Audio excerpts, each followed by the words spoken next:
Greetings, Wanderer. It is my pleasure to introduce you to a unique tour. One that won't take you to impressive landmarks or famous battle sites, but through a typical Athenian home.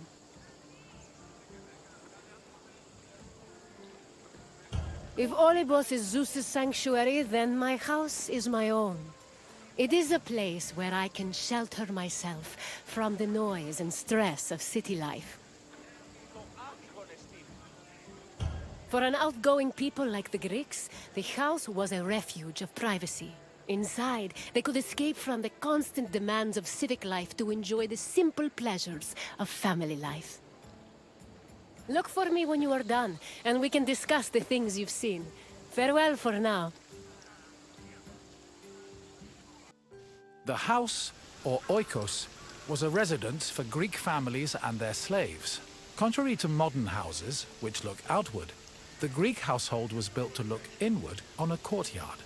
The courtyard was the house's central fixture.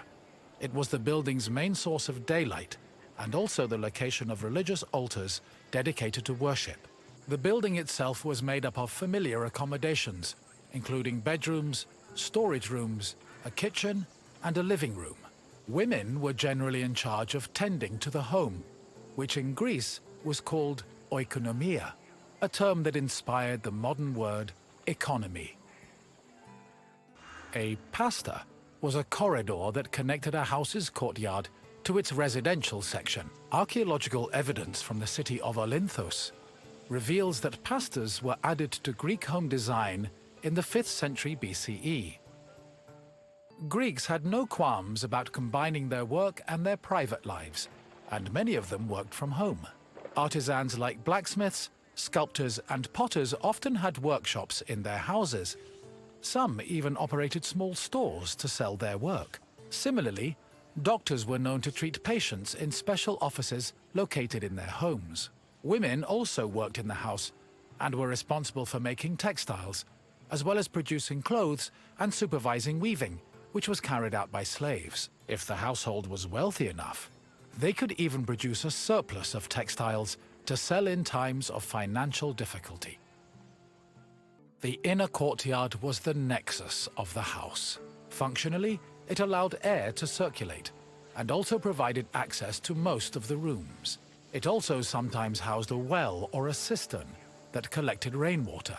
In the center of the courtyard was an altar to Zeus Hercules, who served as the protector of the household. Women would often use the space to sew and cook, while children used it as a play area. Furthermore, if the family had pets or animals, the courtyard was where they were allowed to run free. The bathroom was located in the back of the house. Much like today, it was used for cleaning and washing, although the Greeks used chamber pots instead of toilets. Most bathrooms had a luterion that could be filled with water for washing. Mirrors, razors, strigils, and sponges could also be found in the bathroom, along with small vases called arebaloi, which were usually filled with perfume or oil. Greek homes had kitchens where the family's meals were prepared. The Greeks did not often eat meat, except during special occasions like banquets or after sacrifices. They had mainly a grain-based diet, eating staples such as bread, porridge, or a barley cake called maza. They also occasionally ate poultry, fish, and other seafood, as well as fruits, vegetables, goat milk and cheese, and olive oil. Food was cooked on a tripod, or sometimes in a klibanos, which was a sort of mobile oven. Other cooking implements included braziers, mortars and pestles, a spit to hold food over a fire, platters, and frying pans. The family also used the kitchen to store food in containers called pithoi. Symposia were major social institutions in Greece. They were drinking parties held exclusively for men. The party took place in the men's section of the house, the andron, where residents and guests reclined on special couches called klinai. Food was served on low tables set in front of the couches, while wine was placed in a crater in the center of the room. During a symposium, men drank, sang, had philosophical discussions, and played games like kotobos. Musicians, dancers, and even courtesans were often welcomed to attend as well.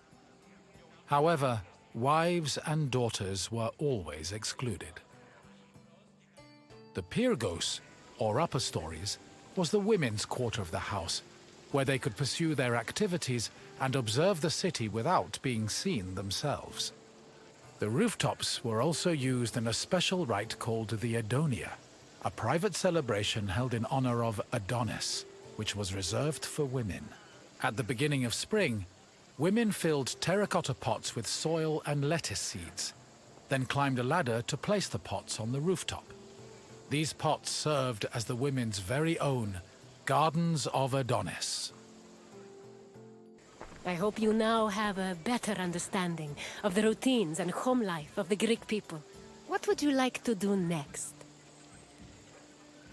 Then let's start with a simple question. Which group of people celebrated the Adonia? Correct. The Adonia was celebrated by women of all stations. Let's move on to the next question. Which of the following was known as the protector of the household? Yes, Zeus Herkios protected the household, and an altar to the god usually stood in the center of the house's courtyard. On to the final question. Which of the following was not located in the bathroom? The Luterion was a water basin that was located in the bathroom. Try a different answer. Strigils were often found in Greek bathrooms, where they were most likely used to remove sweat before bathing. Try again. Correct. The Klivanos was a mobile oven usually found in the kitchen. It seems you really know your way around Greek homes. Well done, Wanderer. Farewell, Wanderer, and thank you for visiting my city. Ah, my friend! How fortuitous to run into you in this most intoxicating place! I'd offer you a drink, but for some reason the workers won't let me borrow any of their wine. Cheapskates. You know, I once started my own wine business on Kos. It hit a bit of a snag when my investors, three brothers calling themselves the Cerberos, suddenly lost faith in me. But after they had a tragic run-in with a bloodthirsty Misthios, I was able to land on my feet. From then on, the streets of Kos overflowed with wine, and my purse overflowed with drachmae. Very sad about the Cerberus, though. Couldn't have happened to nicer people. As you can probably tell by all the grapes, this is one of Greece's many vineyards. Wine was an essential part of Greek culture, and this tour will take you through how it was made. In addition to being delicious, not to mention lucrative, wine was an important part of Greek economy. I promise I'll meet you at the end of your visit, my friend. See you soon! Winemaking dates back to the 4th or 3rd millennium BCE. It became widespread in Greece during the Bronze Age, and within centuries the Greeks had refined it further. The first step in the process was always harvesting, where grapes grown on rows of vines were collected by vineyard workers. According to Homer, harvesting was often accompanied by music to give it a more festive atmosphere. Ancient Greek wine mainly came in 3 different varieties: Osteros, Glucathion, and Autokratos. It could be flavored with spices, herbs, resin, and even perfume. It was also much stronger than modern wine, with an alcohol percentage of approximately 16%. Because of this, the drink was mixed with water to make it more palatable. Grapes were dried to maximize the wine's sweetness and prevent it from turning into vinegar. In most vineyards, the drying process involved laying the grapes out on the ground under the heat of the sun, then covering them at night to protect them from accumulating dew.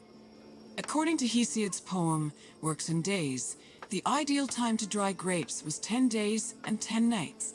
When they were finally completely dried, the grapes were collected in jars, just as they are today.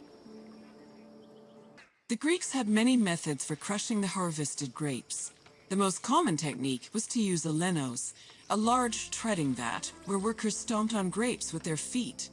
Alternatively, The Greeks sometimes crushed the grapes by hand using a strainer, mash them with a mortar and pestle, or squeeze them using a tool called a sack press. After the grapes were pressed, the resulting juice was poured into large containers called pithoi, where it fermented. Once fully fermented, the wine was filtered through an ethmos, or sack, which separated it from the residual yeast called lees. The wine was then placed in a special storage room. The room was half buried to keep it dry and maintain a consistent temperature of 15 degrees Celsius. These measures ensured the wine wouldn't lose any of its quality before being shipped to market. When the wine was ready to ship, it was poured into storage containers called amphoras. These were smaller than pithoi, which made them easier to ship and display in crowded marketplaces. However, that doesn't mean transporting wine was always a safe endeavor. Sometimes ships carrying amphoras as cargo would be wrecked before making it to their destination, losing hundreds of bottles of wine to the sea.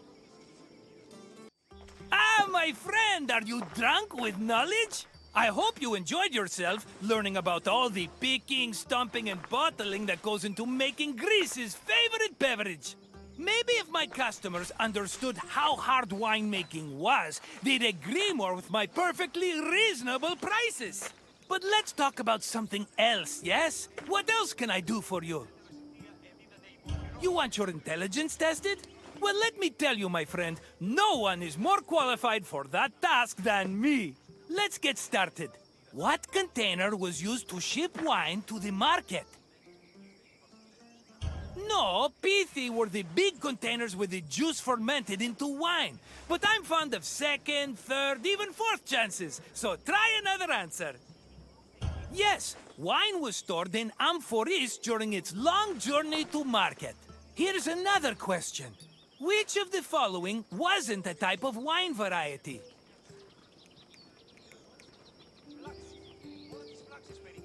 No, Автοκράτορ was wine of the medium sweet variety, but don't give up yet. No, Avstyros was a dry kind of wine. Try again. Glycazon was the sweetest type of wine, and my personal favorite, but it is not the correct answer. Try another one. Correct. Thasos was an island famous for its vineyards, not a specific type of wine. Just one more question to go, my friend. Which part of the winemaking process created the grape juice necessary for wine? That's the one! The harvested grapes were pressed in a linos, often by the feet of vineyard workers. Just try not to think about that last part whenever you have a cup of wine. You know your wine. You're as good with facts as I am with money, and that's really saying something. If you say so, my friend, I hope we see each other again soon. Welcome to Corinth, Wanderer. I have a special visit planned for you today. It's an intimate, informative look into the daily lives of Greek women. It's amazing what women could accomplish while men spend all day trying to out-debate each other at assembly meetings.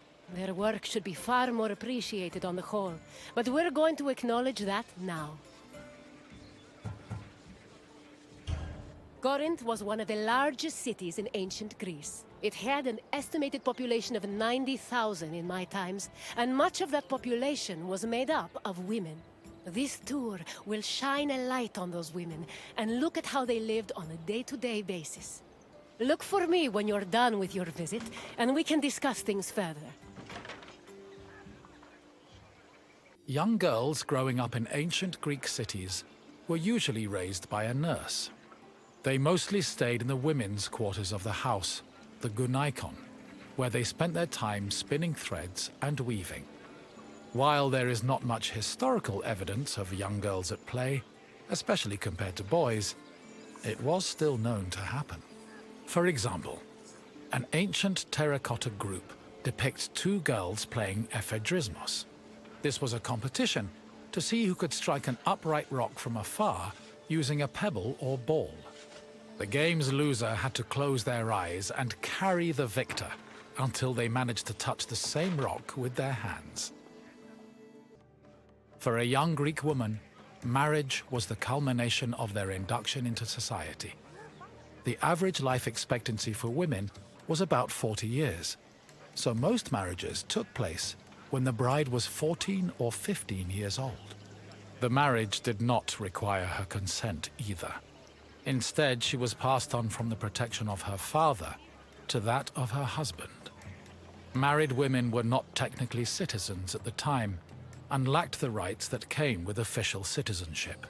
However, they did receive a dowry that only they were allowed to spend, but in the event of a failed marriage, the dowry was returned to the bride's father. After the marriage was consummated, the woman's status changed from being a maiden to a bride. She remained a bride until the birth of her first child, wherein she officially became a woman. Women living in ancient Greek cities were essentially forbidden from participating in political life, and most aspects of their lives were controlled by men. Their most important responsibilities were running the household and giving birth to children, preferably boys. Most of the time, women's excursions outside of the house were limited to visiting other female neighbors, as per custom. The few exceptions to this strict rule were weddings, funerals, and religious festivals involving women in prominent public roles. Making textiles was the main occupation of most Greek women. It was a woman's responsibility to manufacture clothing for each of her family members, as well as to weave other household textiles. Women with exceptional weaving skills were believed to make excellent wives, and weaving in general was seen as a very attractive quality. For example, Homer describes Odysseus's devoted wife Penelope as spending most of her days weaving at the loom. Similarly, many Greek vases depicting women weaving were combined with images of a woman holding a veil, which was seen as the symbol of a bride. Ancient Greek women cooked in their house's kitchen area. However, since their cooking equipment was small and portable, they also sometimes prepared meals in the central courtyard. This was also where women performed other domestic activities. These activities were rarely seen by visiting men or passers-by, because the architecture of classical Greek houses facilitated the social norm that women should never be seen at work. The historian Strabo relays that the Temple of Aphrodite was one of Corinth's most famous landmarks. This was largely due to the temple's female patrons. These hetairai, as they were called, were donated to the goddess by both men and women. According to Strabo, the Temple of Aphrodite contributed greatly to Corinth's wealth. The hetairai were the temple's main attraction, and many visitors came to Corinth in search of their company, for which they spent frequently and frivolously. Hello again, Wanderer. I hope your visit was an interesting one. Greek women lived very restricted lives compared to men, but throughout it all, they held on to their strength and dignity. Is there anything else you'd like to do? Feeling up for a test? Excellent! Let's begin with an easier question. What was the name of the women's quarters in a Greek home?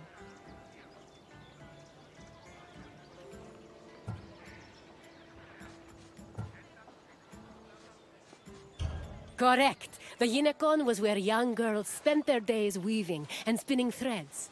On to the next question. The Corinthian temple said to employ the Hetera was dedicated to which god? Correct. Aphrodite was the goddess of love and passion, so it's only fitting her temple served such an amorous purpose. We're almost done. Just one more question. What was the name of Odysseus' wife? Yes, Penelope was Odysseus' loyal wife, who kept at her weaving while waiting for her husband to return from war. You passed the test, Wanderer. Congratulations. Then farewell, Wanderer, and thank you for visiting this great place. Welcome to Argos, traveler. I have always admired the dedication of Greek metalworkers. Without them, we would not have the inspiring monuments that stir the hearts of Greek citizens everywhere.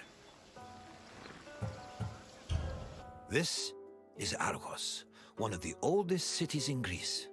The Argives were an ingenious people famous for innovations in areas like military tactics. However, what they were most renowned for was their metallurgic artistry, especially with bronze. I hope you enjoy yourself. Look for me at the end of your visit.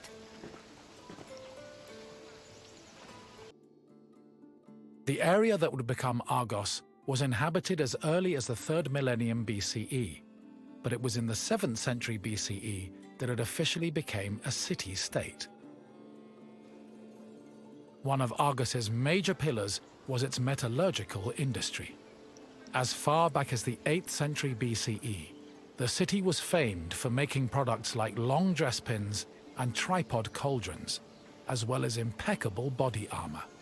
In addition to their technical excellence, the Argives were also creative, as seen in their masterful bronze sculpting, which became prominent in the city during the 6th and 5th century BCE. Bronze is an alloy composed of 90% copper and 10% tin. Because of this, copper and tin needed to be smelted and combined to create the material needed for sculpting. After the bronze alloy was formed, it was melted in special furnaces. They required a tremendous amount of fuel and were usually supplied with charcoal made from specific types of wood. It's possible they were also coated with a protective lining of clay, which would have been sensible given the melting point of bronze is approximately 950 degrees Celsius.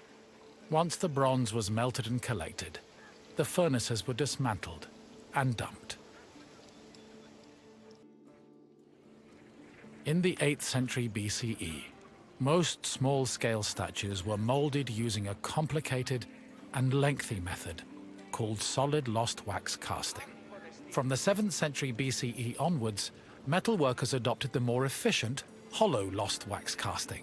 At its core, this process involved using sculpting models from wax, making molds over these models, then filling the molds with bronze to produce the desired shapes. The process was advantageous because it saved on materials, produced lighter statues, and reduced the chance of possible defects. Once all the pieces of the sculpture were molded, they were welded together and subjected to the cold working process. This process involved repairing the sculpture's flaws by filling any holes and cracks with specifically measured bronze patches. Afterwards, the sculpture was scraped, chiseled, and polished until it was deemed satisfactory. Decorative details like hair, eyebrows, and mustaches were added with the use of a sharp tool. Eyes, which could be inset with ivory, glass, or silver, were attached to their sockets using a resinous kind of glue. Teeth and fingernails were inlaid with silver, and lips and nipples with copper. These small touches added color and contributed to the sculpture's lifelike appearance. Bronze sculptures have a long and varied history in Greece. During the geometric period of 900 to 700 BCE, the sculptures mainly depicted idealized heroes, charioteers, and horses, and most of them were dedicated to sanctuaries. The Orientalizing period followed in the 7th century BCE. During this time, Greeks began adopting sculpting techniques from the East, and the depicted statues expanded to include mythological creatures like griffins and sphinxes. The Archaic period saw statues that reflected a better understanding of human anatomy, which eventually culminated in the realistic and powerful human sculptures of the Hellenistic period. Argos was the home of Polykleitos, one of the most famous sculptors in ancient Greece. His works, like the Doryphorus and Diadomenos, as well as his treatise on sculpting called the Canon, had a massive impact on the art as a whole, particularly in regards to ideal body proportions. Sadly, the original versions of Polykleitos' sculptures have been lost, along with most bronze statues from antiquity.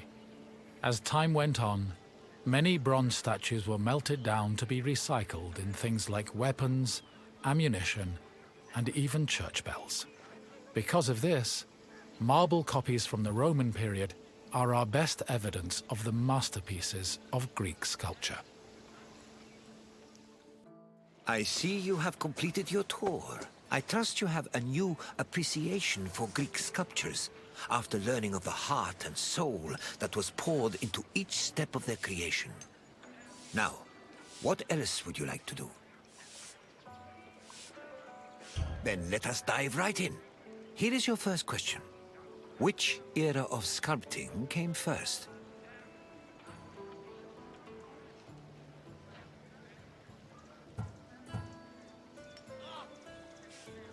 The classical period lasted from 480 to 323 BCE, making it relatively new in the grand scheme of things. But please, try another answer. Correct. The geometric period lasted from 900 to 700 BCE, and mostly featured small-scale statues and statuettes of heroes and horses. On to the second question. Bronze was an alloy composed of which two metals? Yes. To get the bronze required for sculpting, metal workers first needed to smelt copper and tin. One last question for you. Which renowned sculptor was a native of Argos? Yes. Polykleitos was based in Argos and had an enormous impact on the art of sculpting. You've done well, traveler. Your knowledge of metalwork is astounding. Then, farewell, traveler. May we meet again soon. Ah, my friend, I see you followed your nose to this lovely... perfumery? Perfume yard? Perfactory? Yes, let's go with Perfactory. A word of advice from a former perfume peddler. Never start your sales pitch with, "You smell like you could use some perfume." It has a surprisingly low success rate. This sensuous little island is where perfume was produced. Your nostrils are in for a treat, unless you're allergic, in which case I could sell you a wonderful remedy for a very reasonable price. No? Okay then. I'll check in on you at the end of your visit. See you soon, my friend.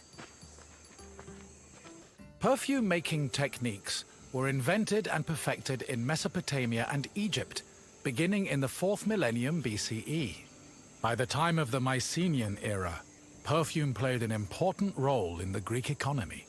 Mostly reserved for kings, priests, and aristocrats in the beginning, it later became more widely available during the classical and Hellenistic periods. Greeks used perfume for more than just personal cosmetics. It also had sacred uses. For example, cults would sometimes anoint their god's statue with perfume, and it was also used during rituals like weddings and funerals. Food and wine could also be scented with perfume to add to a meal's presentation. The art of making perfume was part of medicine and pharmacology, and physicians devoted entire books listing the best perfume recipes. Perfume is made up of two main components: a greasy substance, called an excipient, like vegetable oil or animal fat, and an odorous substance, such as flowers and plants. For ancient Greeks, the most common excipient was olive oil. According to Theophrastus, however, the most valuable oils were those extracted from nuts in the Syrian and Egyptian deserts. The odorous ingredient could be taken from a variety of sources.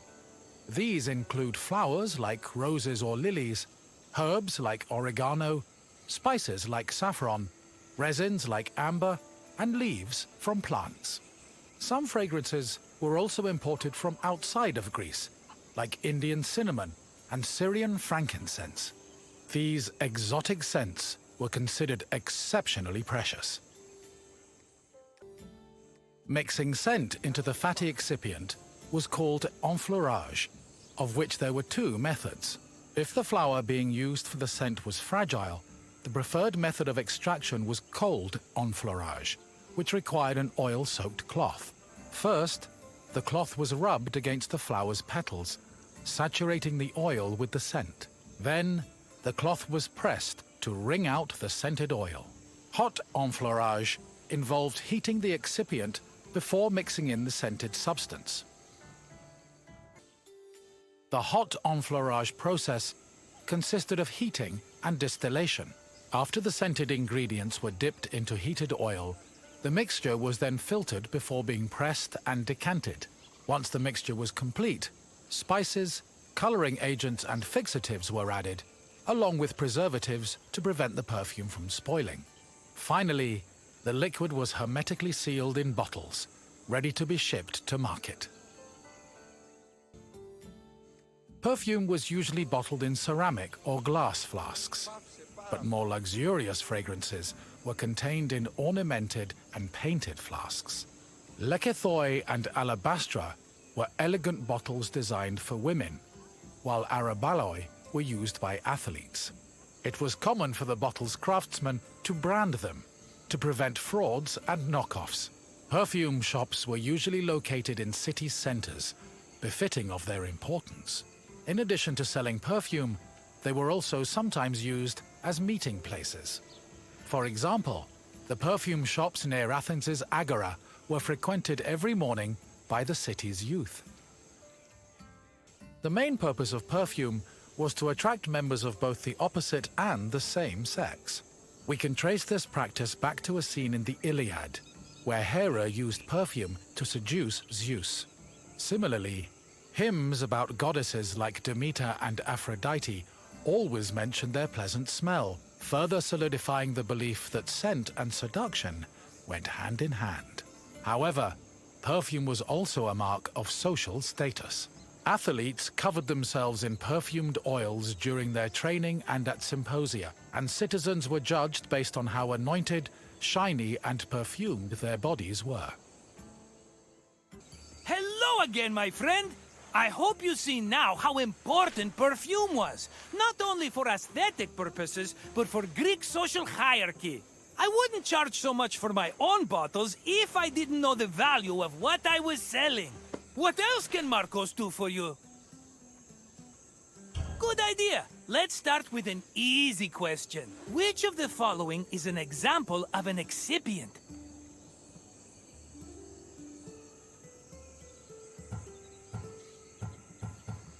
Yes, olive oil makes a great excipient, and dressing, and medicine. Honestly, we pour that stuff on everything, including ourselves. And question 2. What is enfleurage?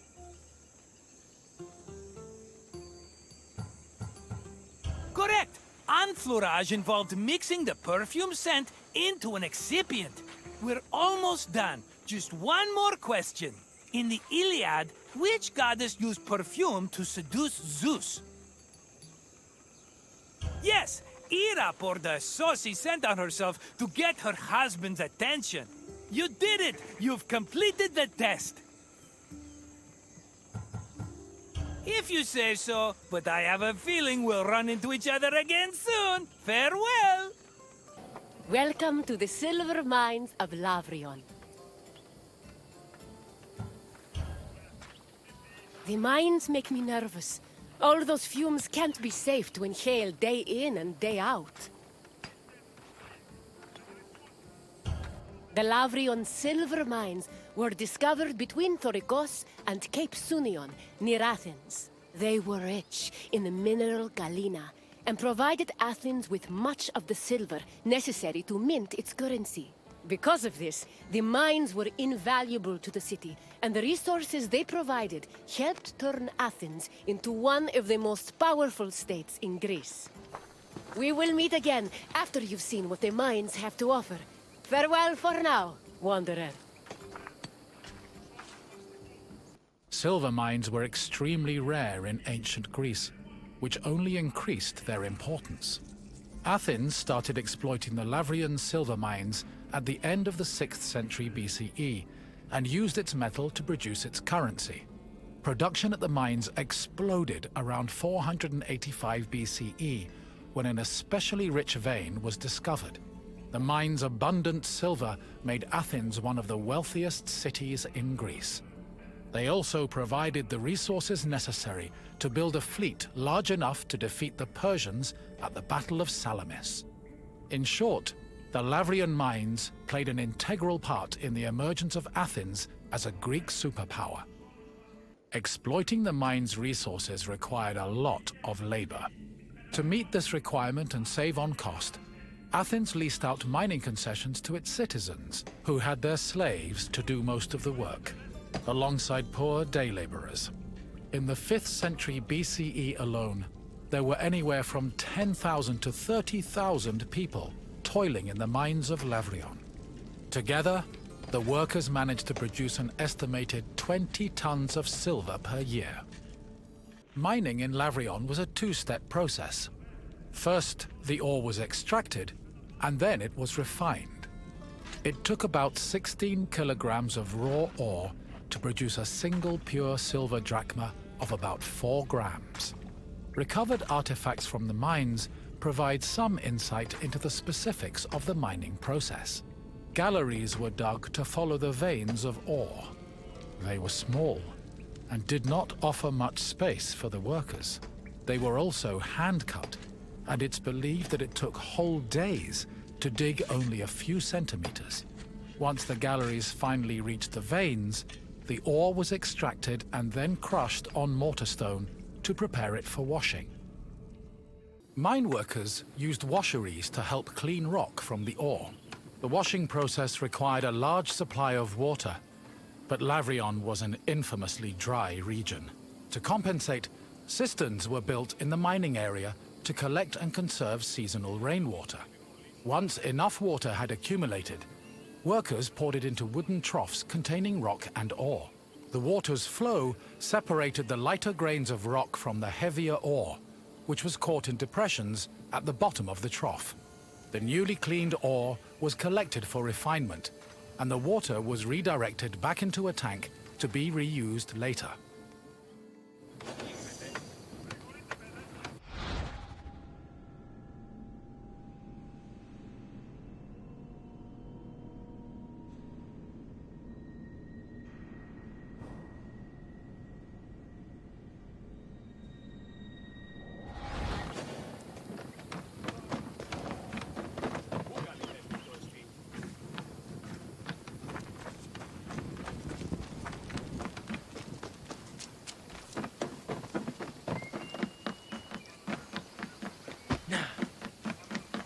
Once the ore was clean and dry, it was ready for smelting. Its purpose was to isolate the silver in the ore. To do this, the ore was placed in a conical furnace filled with combustible charcoal. Bellows pumped air into the furnace to control the temperature.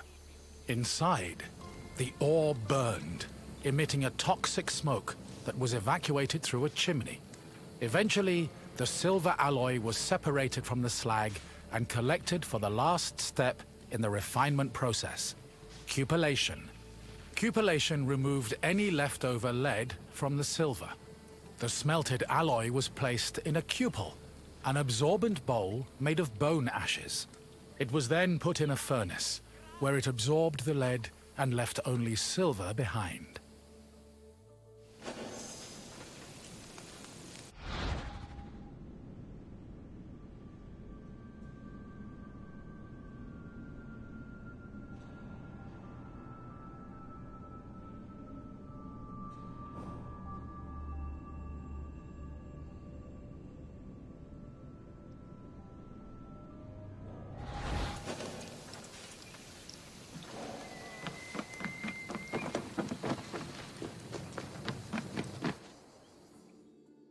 While the mines of Laurium belonged to Athens, the city frequently leased them to private citizens who exploited the site for anywhere from 3 to 10 years. These citizens enlisted slaves and poor day laborers to carry out most of the work. The workers had a very low life expectancy, about 3 to 5 years. due to the hazardous working conditions. The dangers they faced included toxic lead vapor in the air and lung-choking dust in the galleries.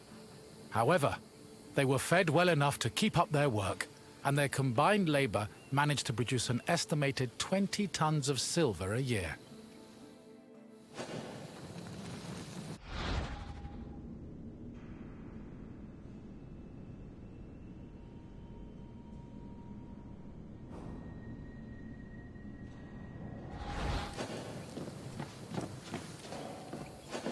I hope you enjoyed your trip through the mines. We talk so much of Athens' glory, but we often forget the city's power was due to tremendous amounts of work. Work that often had a great human cost. What else would you like to do? Excellent. Let's begin. What was the last step in the silver refinement process? Yes! Capellation removed any remaining lead, leaving only the silver behind. Now, for the second question. How did workers acquire water for the ore washing process?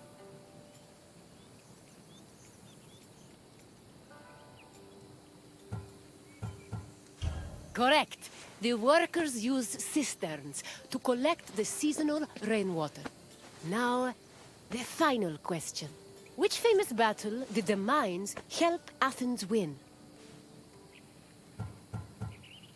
Correct. The Athenians used silver from the mines to finance a massive fleet for the Battle of Salamis.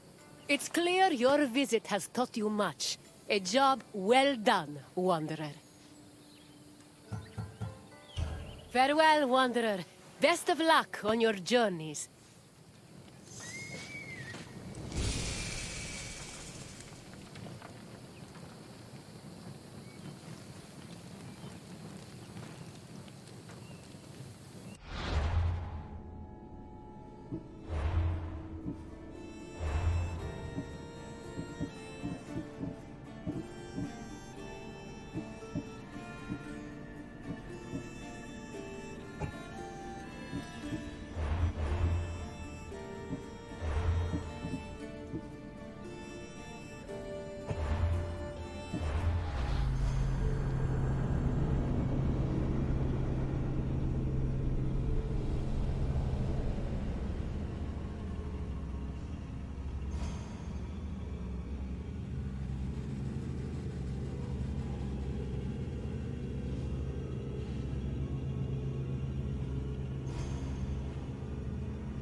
Greetings, my friend.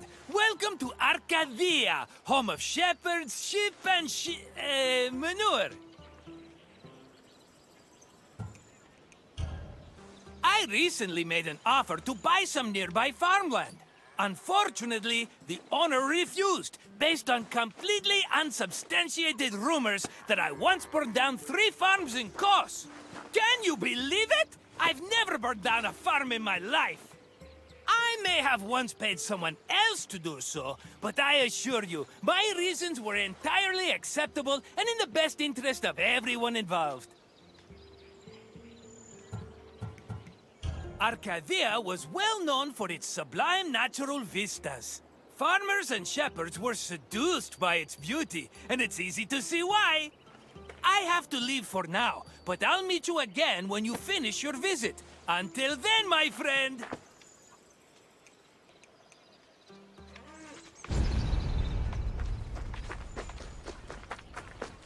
Grain was a staple of the Greek diet, to the point where Homer referred to his compatriots as mortal eaters of bread. Grain farming was a meticulous process. Due to dry summers, artificial irrigation was impossible, so farmers had to rely on rainfall to water their crops. This gave them very narrow windows for sowing and harvesting. On a farm of this size, only half of the field would be planted every year, while the other half would lie fallow to avoid exhausting the soil.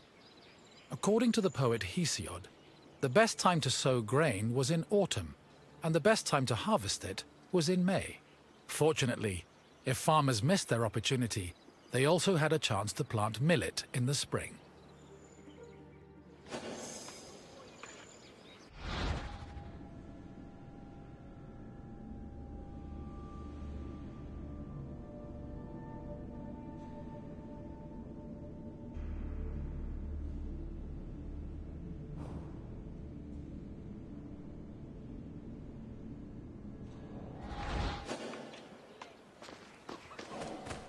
Before planting in a field, the land needed to be ploughed a total of 3 times.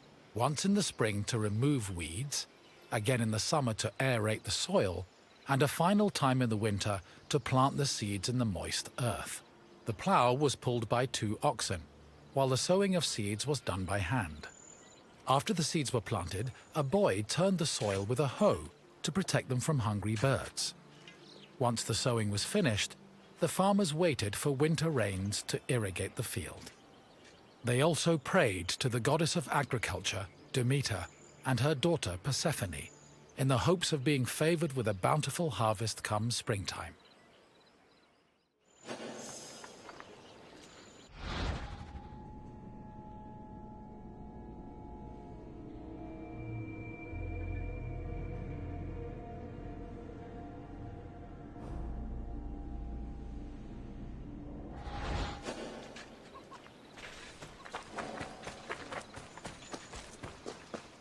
Grain was harvested in the spring using a curved knife called a sickle. With their backs to the wind, the reapers cut the plant stalks and left the sheaves behind before moving through the rest of the crop. Once the harvest was mowed, the sheaves were brought to the threshing floor.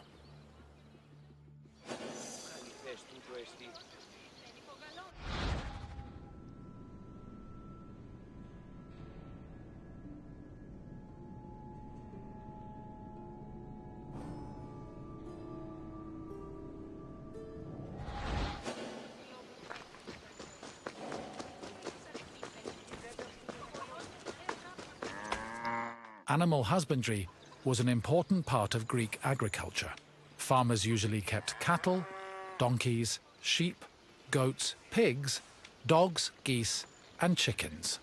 The animals mostly fed in pastures, but could also eat some of the farm's harvested grain, as well as damaged fruit and residue from olive oil and wine production.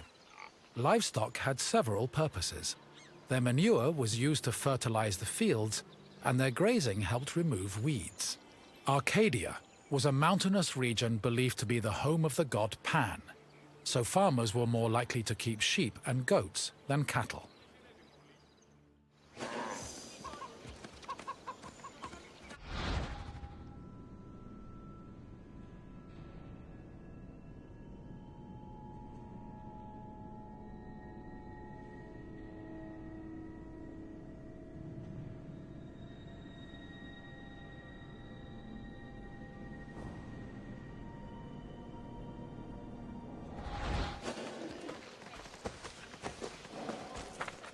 Most farming tools were simple, handmade implements made of wood and occasionally tipped with iron. The most complicated tool was the plough, which was made up of several parts, including a beam, a drawbar, and a yoke. A 2-pronged hoe, meanwhile, was used for tilling soil, and farmers also had tools for digging and weeding.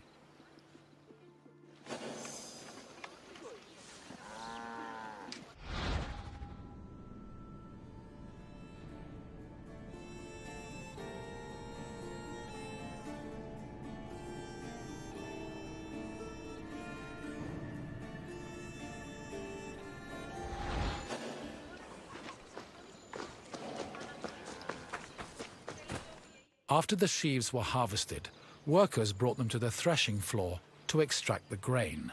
Oxen or donkeys were hitched to a post in the center of the floor and guided around it, while workers threw sheaves under their hooves. The animals stomping forced the grain kernels out of their casings. Afterwards, the kernels were collected for the winnowing process. Winnowing helped separate the heavier grain seeds from the chaff. It began with using a wooden shovel to toss the grain.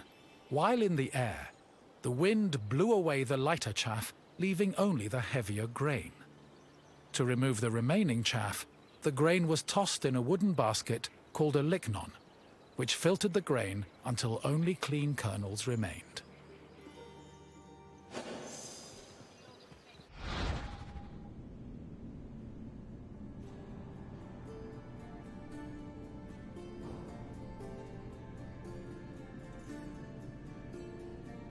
After the sheaves were harvested,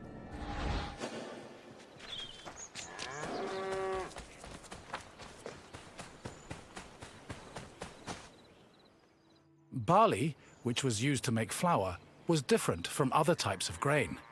Threshing was not enough to separate the barley from its husk, so instead, it was roasted in a specialized tool called a frigatron. After the barley was roasted, it was pounded with a mortar and pestle. The pounded grain was then ground into a meal, using either a hand mill or a hopper mill. Grinding was boring work, so workers often lightened the mood with a mill song. Once the barley was completely ground, it was sieved using a wicker basket called a koskinon, making it ready for use.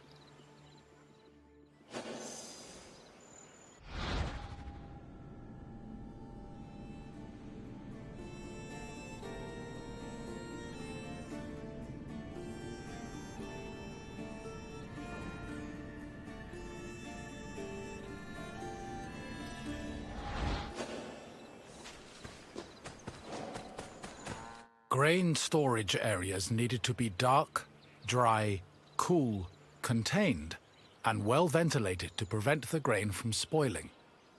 According to Hesiod, the preferred method of storing grain was in a pithos, the same container as Pandora's mythological box. Archaeological evidence suggests that Greeks may have also stored grain in small, walled structures woven from branches.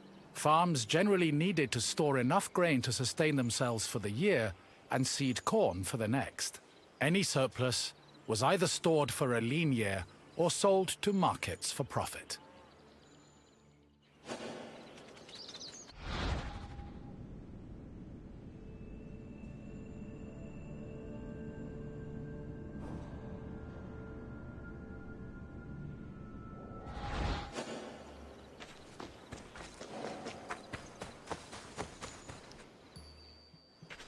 My friend! Good to see you again! You must feel hungry. I know I would, spending all that time watching farmers working themselves to the bone. Now, what else can I do for you? If you say so, let's get started. According to Hesiodos, what was the best month to start harvesting grain? Yes, spring was the ideal time for harvesting. Guess I'm not the only smart one around here. Time for another question. Which tool did reapers use to cut stalks? Yes, a sickle was a curved knife, making it ideal for harvesting sheaves of grain. Only one question left. Arcadia was believed to be the home of which god? Correct! Pan supposedly called the mountainous region his home. Incredible work, my friend. It's safe to say your mind is definitely more wheat than chaff. Safe travels, my friend. We'd better be seeing each other again soon.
Hello, Wanderer.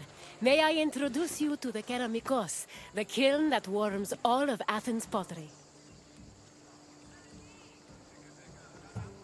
The art produced here is some of the most beautiful in the Greek world.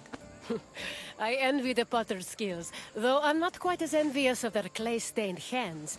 It's bad for the nails. The Kerameikos was a special neighborhood in Athens, where potters created vases and containers that stood all over Greece. This tour will take you through the elaborate process needed to turn something as simple as muddy clay into ornate perfume vases and gilded wine cups. Come find me when you complete your visit, and we can talk more about what you've learned.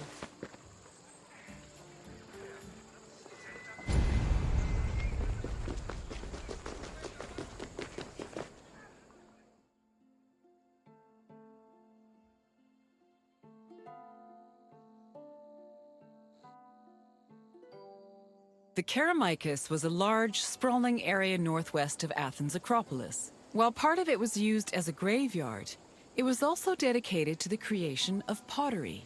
The Kerameikos was so significant to the art form that its name lives on in the word ceramics. Perhaps drawn by the river, potters moved into the area and formed their own bustling community. It's believed that by the end of the 5th century BCE, hundreds of thousands of pottery vessels had been made in Athens,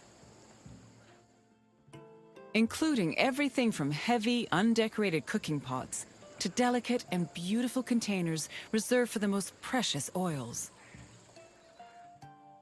Sadly, only around 1% of these works survive today, some only in small fragments. Άπα τον θάλασσαν αντλείς.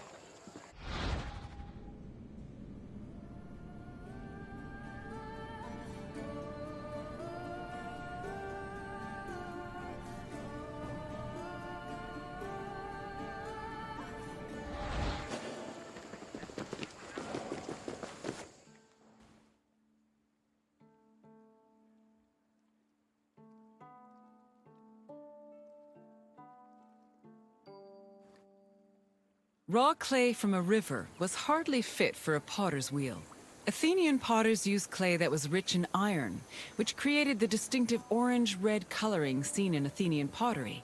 But this high-quality clay needed to be handled carefully to avoid disasters in the kiln later on. The clay was first brought to settling beds, where it was mixed with water to wash out any organic debris like leaves. Once it was purified, workers kneaded the clay with their hands to push out air bubbles and create the texture necessary for a flawless finish. One of the goals of these early steps was to remove any impurities that could destroy a delicate design, or worse, render a vase unusable.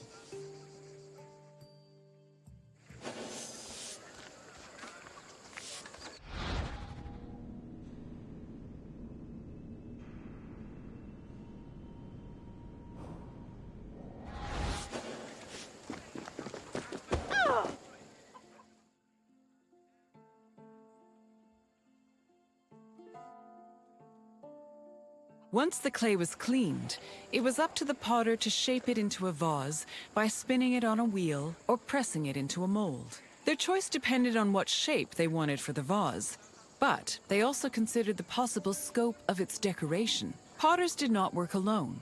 A workshop might have had many people working together on different aspects of production. Potters collaborated with many different painters for decorating their creations. Some of these painters even became potters themselves. All in all, a single vase could be worked on by many different artists, with each one focusing on a different aspect of its design.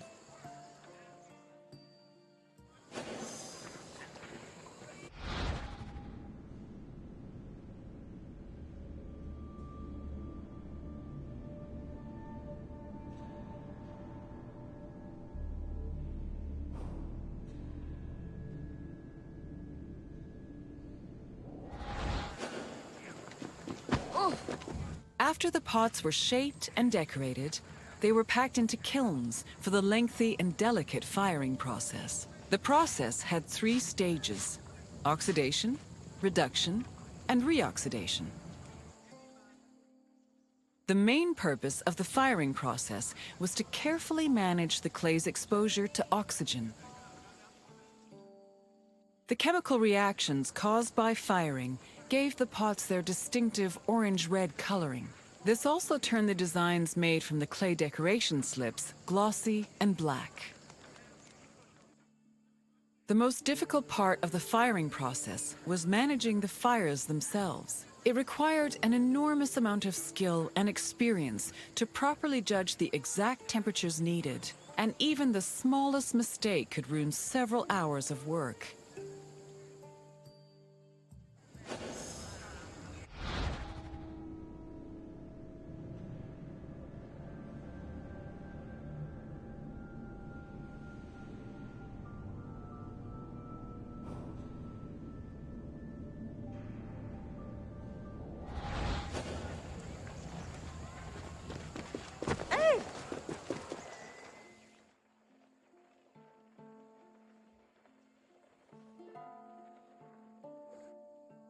Vases could be decorated in all sorts of ways.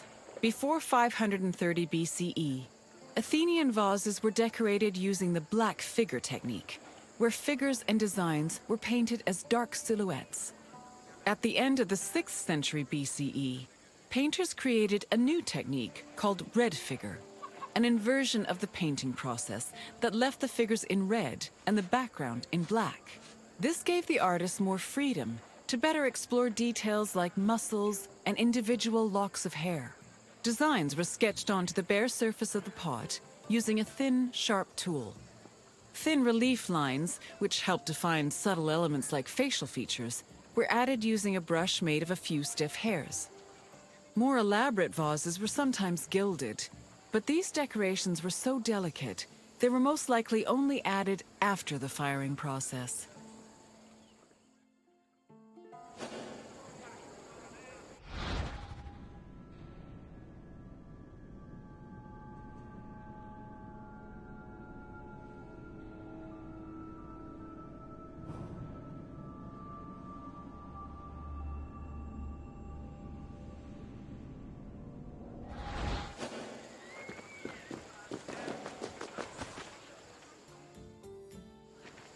You've returned! As you can see, pottery was an arduous and delicate process, but was exemplary of the skill and craftsmanship that dominated Greek art and culture. Now, is there something else you'd like to do? Then let's get right to it, starting with an easy question. What was responsible for the orange-red color of most Athenian vases? Correct! Athenian potters worked with clay that was rich with iron, and that iron created a distinctive orange-red coloring. On to the next question. What were the chambers for firing pottery called? Correct. Pottery was fired in kilns, and the firing process was extremely precise and delicate in nature. You're almost done. Just one more question. The firing process was made up of how many stages? Correct. The 3 stages of the firing process were oxidation, reduction, and reoxidation. You know your pottery. Well done, Wanderer. Then we must part ways, at least for now. Farewell, Wanderer.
my friend. Welcome to Kythera, where clothes are dyed and noses are assaulted by disgusting smells.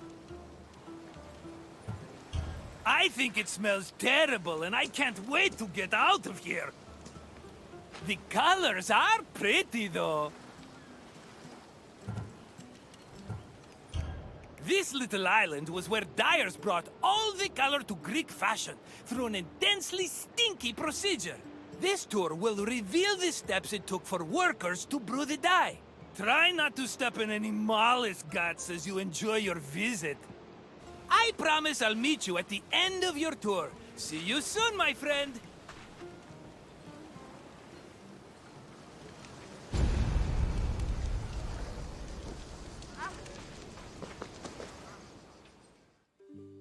In Greece, fabric and clothing were colored using natural dyes from shellfish, insects, and plants. Skilled craftsmen across the Greek world extracted dyes from these sources and combined them with other substances to create a variety of colors.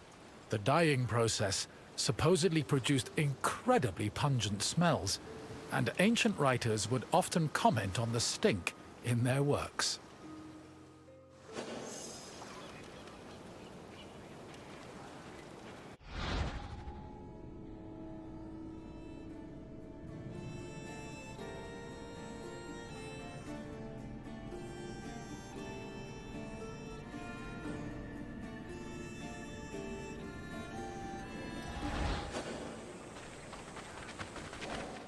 Murex is the generic name for 3 species of mollusks that reside in the Mediterranean.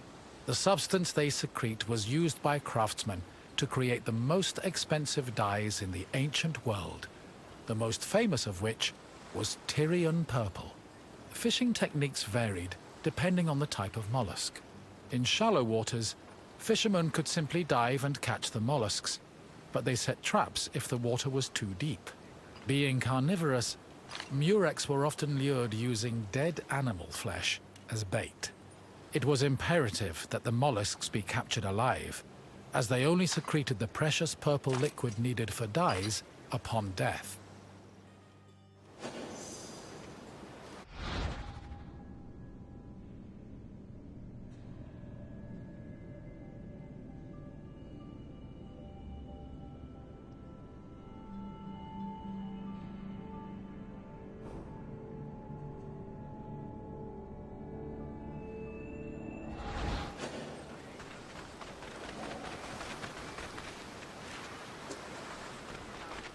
The purple liquid that made up most dyes came from a gland in the murex.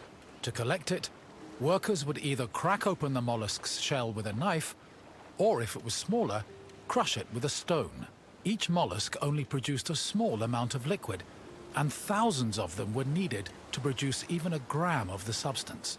Because of this, captured mollusks were usually kept alive in seawater immersed baskets until enough had accumulated to produce a satisfactory amount of dye.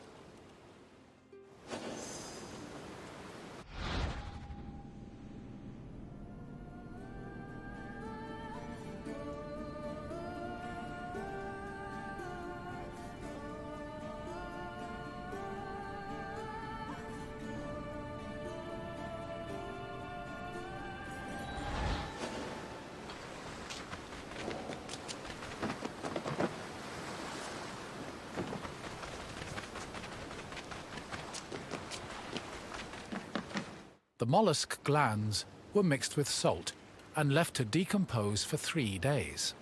Afterwards, the resulting mash was placed in a vat, where it boiled until it was thickened and reduced to 1/16 of its original volume. The dyers stirred this mixture and removed any impurities.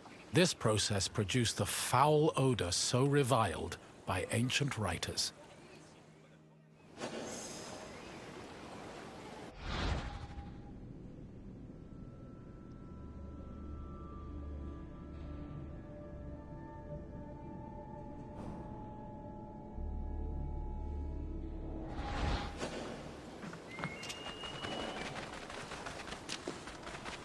Dyers checked the hue of the purple liquid by dipping in raw wool.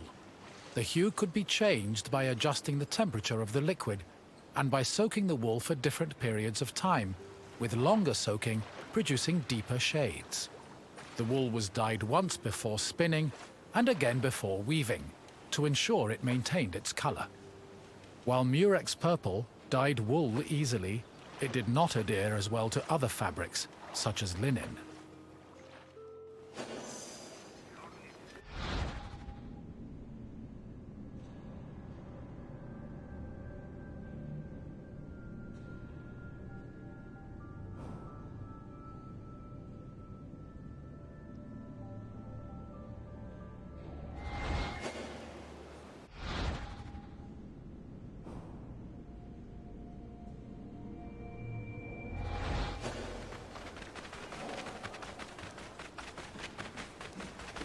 Most Greek garments were made from rectangular fabric that was rarely cut or sewn. They were normally folded around the body, with girdles, pins, and buttons.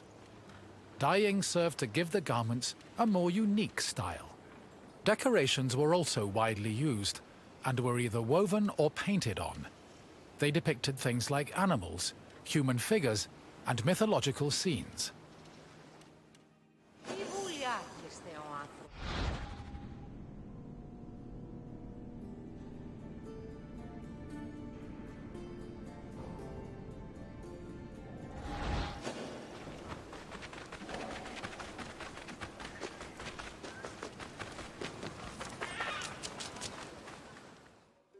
Textile manufacturing and trade was one of the most lucrative businesses in classical Athens.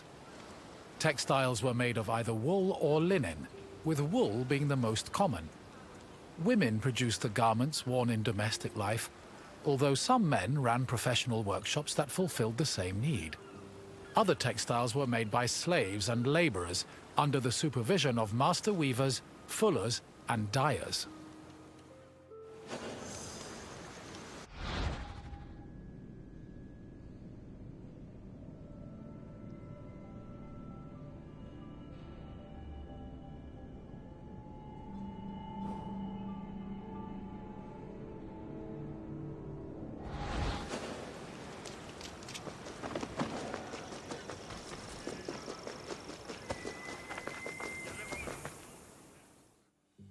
Clothes didn't just keep people warm.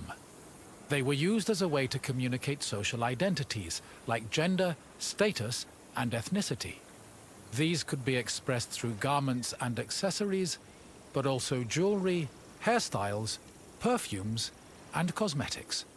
Wealthy Greeks usually had garments of the highest quality, and all their accessories were decorated with gold, silver, or gemstones. Parasols and fans were also an important part of elite fashion, and were usually carried by accompanying slaves.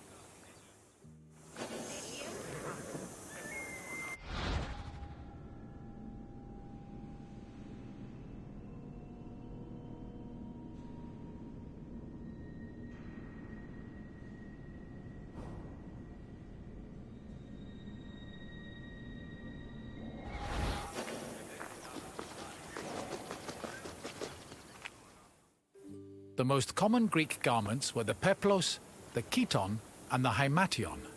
The peplos, typically worn by women, was a body-length cloth. It was folded back on itself and worn draped over the body and pinned over the shoulders. The chiton was a long garment with sleeves. Ankle-length chitones were normally worn by women, while men wore shorter versions of the garment. A hymation was a mantle that was worn over both the chiton and the peplos. Outside of daily life, there were also specialized clothes worn only in exceptional situations like weddings and religious ceremonies.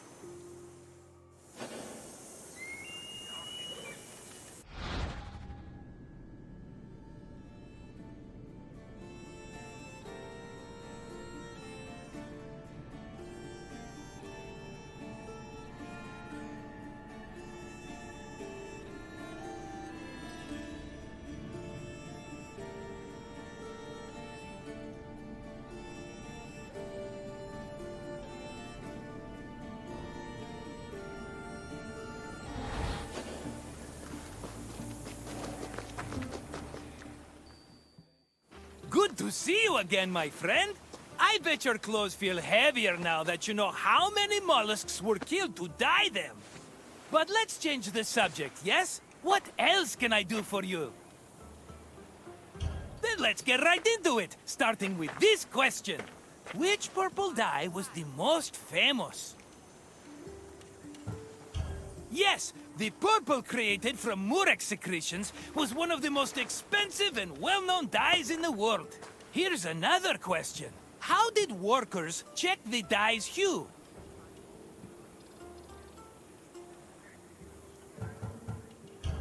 Correct! Workers dipped wool into the mixture to gauge the exact hue of the dye. Almost done, my friend. Just one final question. Which body-length garment was typically worn by women?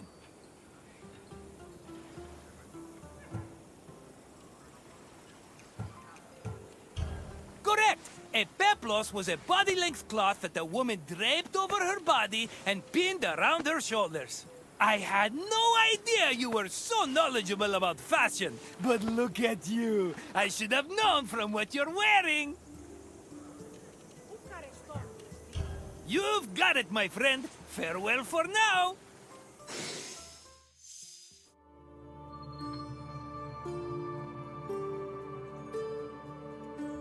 Amazing. You have now completed all available guided tours. Congratulations on your achievement and dedication to knowledge. We hope you have enjoyed your explorations into the rich history of ancient Greece. Even though you've done all the tours, there's still plenty left to see. There are hundreds of world stations to explore, mountains to climb, seas to swim, and sunsets to watch. Remember that you're welcome to return to guided tours at any time and replay your favorite ones. On behalf of the Assassin's Creed team, thanks for playing the Discovery Tour, and we hope to see you again soon.